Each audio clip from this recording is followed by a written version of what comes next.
Pasal 4, Yakobus pasal 4 ayat yang pertama dikatakan, dari mana datangnya sengketa, dari mana datangnya pertengkaran di antara kamu? Bukankah datangnya dari hawa nafsu yang saling berjuang dalam tubuhmu, dalam keinginanmu? Kalau kita melihat mulai dari penciptaan manusia, Adam dan Hawa ditempatkan di taman Eden. Setelah Hawa diambil rusuknya dari Adam dan menjadi kebersamaan Adam dan Hawa di taman Eden, Adam mengatakan firman Tuhan kepada Hawa, semuanya buah-buah yang ada di taman Eden ini boleh kita makan, tetapi yang satu di tengah-tengah ini, di tengah-tengah pohon itu tidak boleh kita makan. Jadi inilah yang disampaikan oleh Adam kepada tetapi iblis memutar balikan. Oh tidak, ketika kamu memakan buah itu, kamu akan mendapat hikmat, kamu akan melihat, kamu akan mengetahui yang baik dan yang jahat. Lalu sang Hawa tergoda. Wow.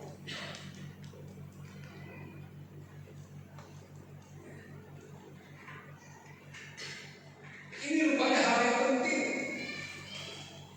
Dalam godaan hawa nafsu itu, maka terjadilah pengambilan dari barang. Wah, ambil apa itu? Maka ketika Hawa mengambilnya, ia memberikan kepada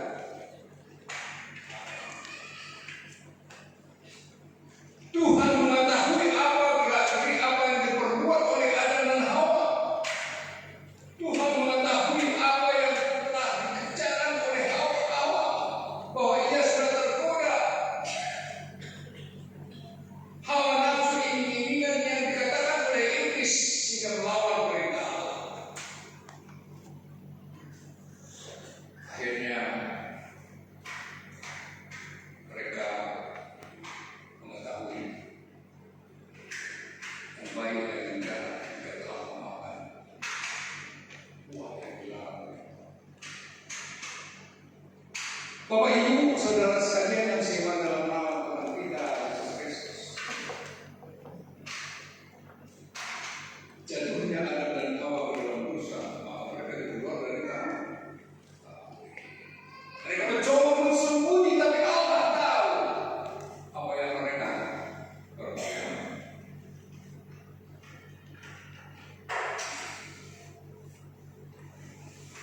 Hawa nafsu yang selalu dipakai oleh iblis untuk memecah kebahagiaan damai sejahtera yang sudah dikaryakan oleh Tuhan Yesus Kristus.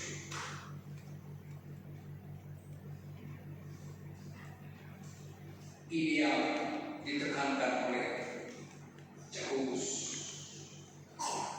pada ke-12 suku yang dipercaya, termasuk kepada kita sekarang.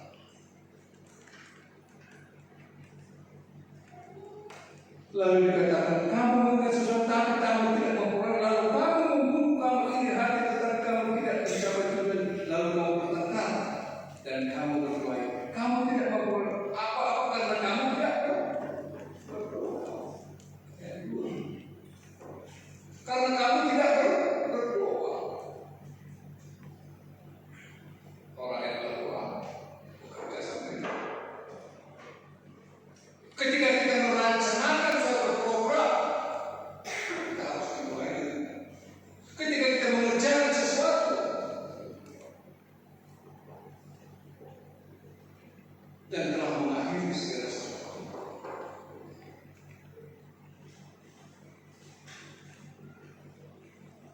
Bapak Ibu yang seiman dalam nama Tuhan kita Yesus Kristus, kamu tidak memperoleh apa-apa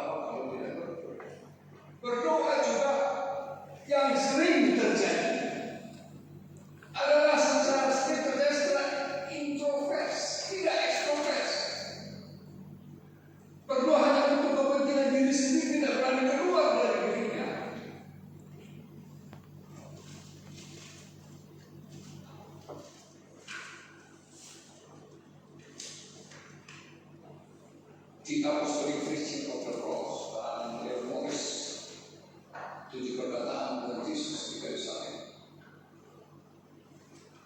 Dari kayu salib, dari penderitaan Tuhan Yesus, dia berani keluar.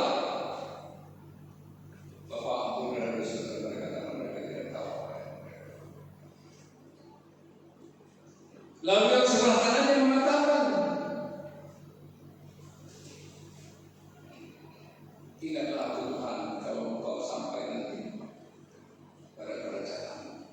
Suatu kerinduan pada saat yang sudah bersalah menjalani proses penghakiman, tapi dia rindu meminta pengampunan dari Tuhan. Apa jawab Tuhan Yesus? Hari ini juga engkau bersama-sama dengan aku minta firdaus, anugerah, keselamatan yang diberikan. Dalam doa kadang-kadang kita itu hanya untuk memikirkan diri kita sendiri, hanya untuk kemuliaan kita sendiri, hanya untuk nafsu kita sendiri. Inilah yang ditegur. Inilah yang diingatkan oleh Yakobus 1:1. Supaya di tengah-tengah perjalanan jemaat yang sudah mencapai damai sejahtera, yang sudah mendapat damai sejahtera,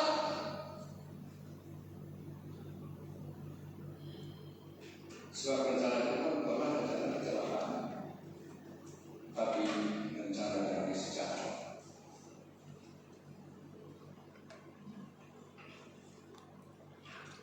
Bapak Ibu yang simpan dalam nama Tuhan kita Yesus,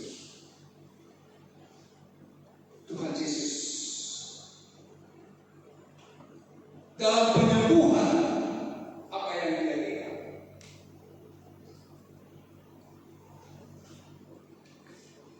seorang berdoa di hadapan Tuhan Yesus. Berilah aku kekuatan kebutuhannya Tuhan, berilah apa yang aku inginkan. Tapi Bapak Ibu yang simpan dalam nama Tuhan kita Yesus, ketika Tuhan mengenal dan melihat apa yang Tuhan berikan, Tuhan melihat iman orang yang berdoa. Kita ambil satu contoh anak perempuan dari sinetron yang sakit, lalu ibunya menyembah Tuhan Yesus. Padahal dia adalah orang yang di luar Israel, tapi dia yakin ketika saya berjumpa dengan Tuhan Yesus, ketika saya bermohon kepada Tuhan Yesus, imannya berkata bahwa anaknya akan sembuh. Apa jawab Tuhan Yesus? Dia adalah anak-anak itu memakan makanannya, dan nanti rimah-rimahnya itu diberikan kepada anak. Apa yang dikatakan oleh seorang ibu? Tuhan, rimah-rimahnya itu pun yang diberikan kepada anjing, kalau boleh saya makan. Itu permohonan daripada ibu, seorang ibu dari seluruh Indonesia yang anaknya sakit di rumah. Lalu aku kata Tuhan Yesus, aku tidak pernah melihat iman yang seperti ini. Imanlah yang menyebabkan pula anakku sudah sembuh. Hapor siya hidup kamu koko. Hapor siya hidup kamu koko. Jadi berdua juga memang berdua dalam kelemahan. Roh Kudus senantiasa menguatkan kita dalam kelemahan, menyempurnakan doa kita. Pasti kok nyata. Tapi dalam doa harus ada keyakinan. Banyak orang yang kecewa terhadap apa yang dia doakan. Mereka beranggapan Tuhan tidak mencukupkan memberikan kebutuhan. Tuhan tidak memberikan apa yang saya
secara logika kita berpikir sangat sulit. Apakah kita tidak boleh bersahabat, berkawan dengan orang-orang berdosa menurut kita? Apakah kita tidak boleh berkawan dengan orang-orang di luar yang kita percayai?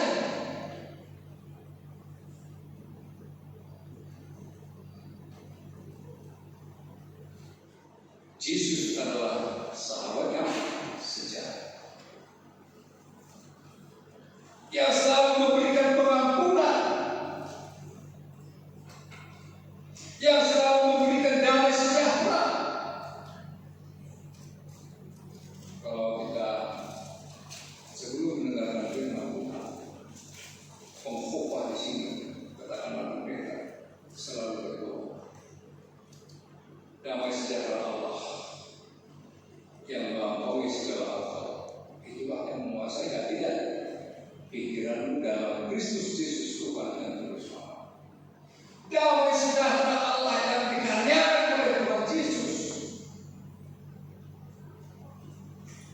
harus benar-benar tertanam, harus benar-benar dipancarkan oleh orang-orang yang telah percaya.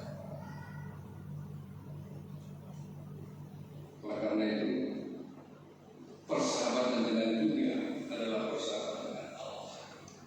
Persahabatan, saya ulangi, persahabatan dengan dunia adalah permusuhan dengan Allah. Kenapa begitu? Dunia adalah golongan mengasihi. Hal yang terkait itu ibadah. Boleh kita berkawan dengan orang-orang yang jahat, tapi kita jangan terpengaruh kepada apa yang dia perbuat dalam kejahatannya.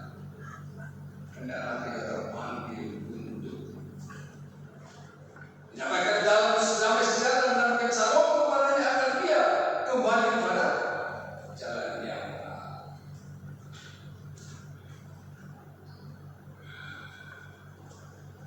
Jangan kamu mengatakan bahwa kita suci tanpa alasan berkata, roh yang ditempatkan Allah dalam diri kita dinginnya dengan cemburu. Allah tidak mau dibuat. Allah yang esa dalam Allah Bapa, Anak dan Roh Kudus, Tritunggal. Ini yang selalu dilakukan oleh bangsa Israel, mau menyembah berhala, menduakan Allah, dan meninggalkan manusia di mana semuanya. Itu sudah terpanggil kepada kita kini dan di sini. Banyak orang yang mau mencapai tujuan selalu berkoalisi kepada pemuda jadikan. Ayo kita biarkan supaya kita sesepuh kita kesuksesan. Seolah-olah kita berkat dari opung kerajaan yang Rom. Tetapi yang menjadi pertanyaan, bolehkah kita berdoa di makam opung kita, orang tua kita? Boleh. Tapi kita berdoa kepada Tuhan. Ya, jangan salah. Ini yang salah dalam berdoa selalu. Ya kan? Dia kan si memberi sesuatu apa yang mereka serahkan berdoa. Roh mereka telah kembali kepada Allah dan jasad mereka kembali kepada Allah. Jangan enggan berdoa di makam di usaha orang tua. Saya berikan kesaksian sedikit. Saya dulu waktu ibu anak saya, ini anak saya,